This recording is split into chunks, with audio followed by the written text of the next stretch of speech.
What is the one thing that gives you the most joy in life? And it can give you the most pain in life. Relationships, right? Welcome to day 80 of my 90-day mental, emotional, spiritual wellbeing series. In this mini coaching series, we're looking at the area of life of relationships, a big topic. In fact, I've got lots of resources online. Go check out some of my other videos on YouTube.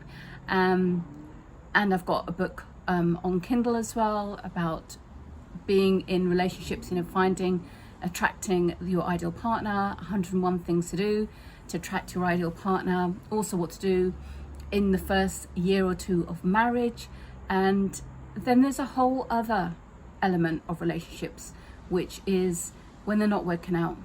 Okay, toxic relationships. You might have heard that term quite a lot, or different kind of personality types that you come across and you find out once you're enmeshed in that relationship.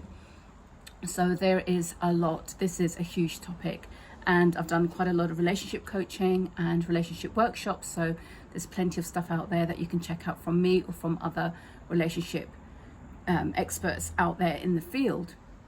So just to keep it really simple, because we don't have a lot of time in this little mini coaching series, is we're talking about our intimate relationships.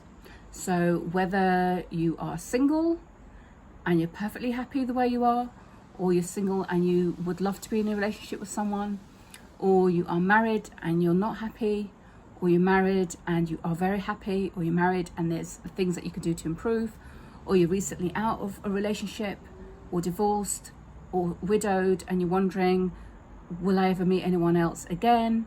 Or I don't really want to meet anyone else again. Whatever it could be, right? Because there's a whole array of different types of issues and concerns around intimate relationships. So this is just, first of all, wherever you are. Okay, so as I say, it's a really big topic, but we're just going to keep it really super simple. So where are you right now? Get a pen and a pad and just jot down, where are you right now? Where are you when it comes to intimate relationships? How would you score that on a 0 to 10? So you might be single and happy. That doesn't mean it's a 1 or a 2, because that might be where, it might be an 8 or a 9, okay, for you, because that's how you're feeling around the state of your relationship. So where are you with that? Take some time to write it down. The reason why this particular topic is a more kind of in-depth and more complex in some ways is because it's the one which involves other people. It's the one that involves somebody else very close to you. Okay, so health, we can work on our health because we're in charge of when and how we move, what we eat.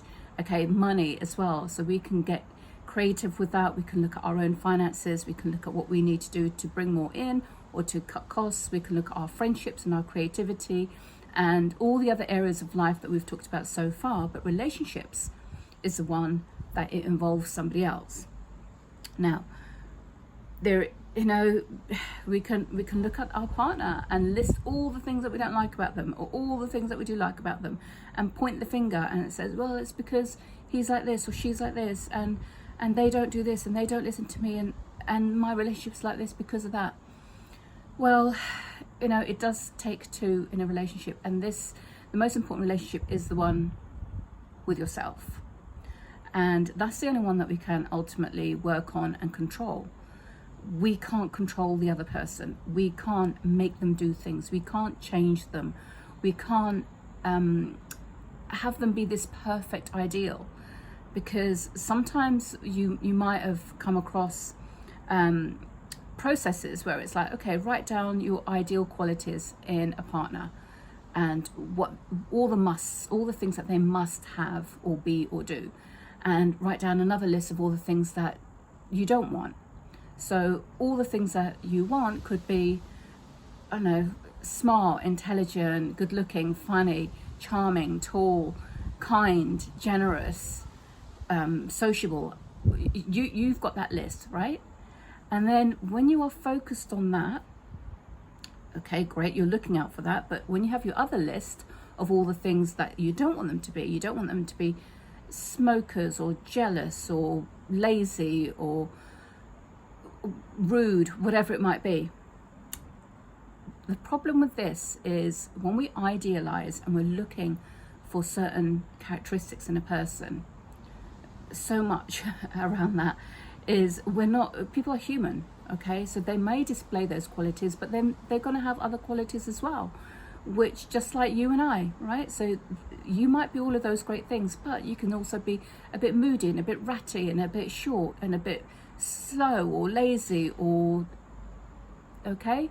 So it's like everybody has got those shades of light and dark. So creating a list of what you want them to have or be or do is okay, but it's not, it comes with a caveat, okay? Because when you're idealizing them, the minute they fall off that pedestal, you're like, what? Who is this person? So you have to know that everybody comes with all characteristics, okay? But what you are looking for is similar values.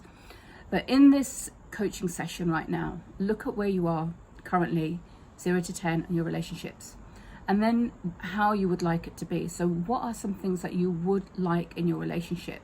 Okay, so how would you like your ideal relationship to be? Because then you are a part of that creation. You are a part of making that happen. So think about your why. Why is this important to you? How will that make you feel? What will it give you? Why is this a must to have as part of who you are for this area of your life and your relationships? Okay, and be careful not to point out the things you don't want, because if you focus too much on, I don't want someone who's X, Y, and Z, I don't want to, when you're focusing on what you don't want, just be careful, because what you focus on, you tend to attract. So be careful about that.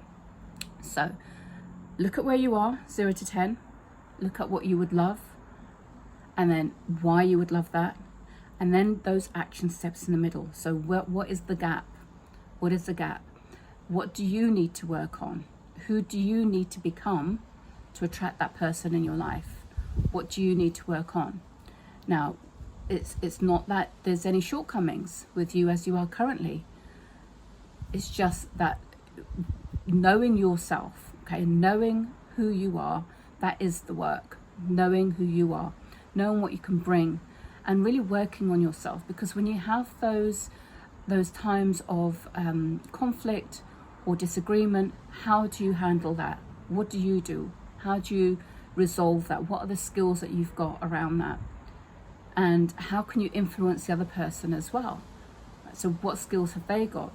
So it's really a question of when it comes to the activities or the action plans, it's like, what can you work on? So things like, who are some mentors in this area? Remember, nobody's relationship is perfect.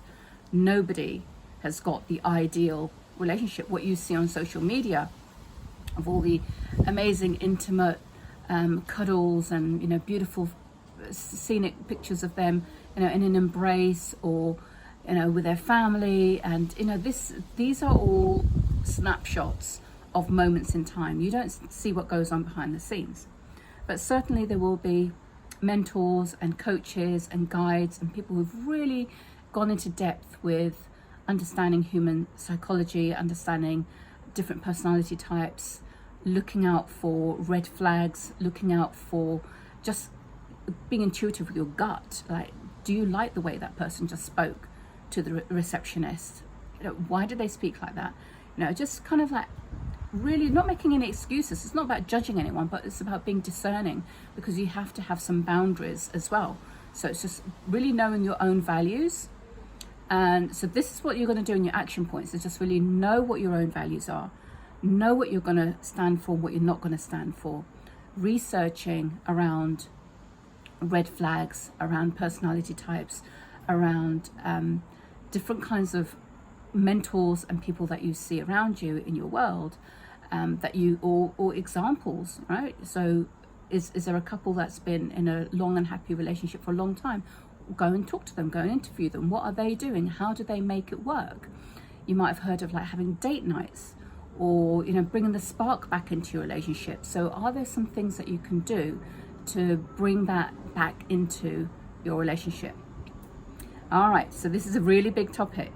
So just some things to get you going, get you thinking, and I will speak to you in the next video. Lots of love.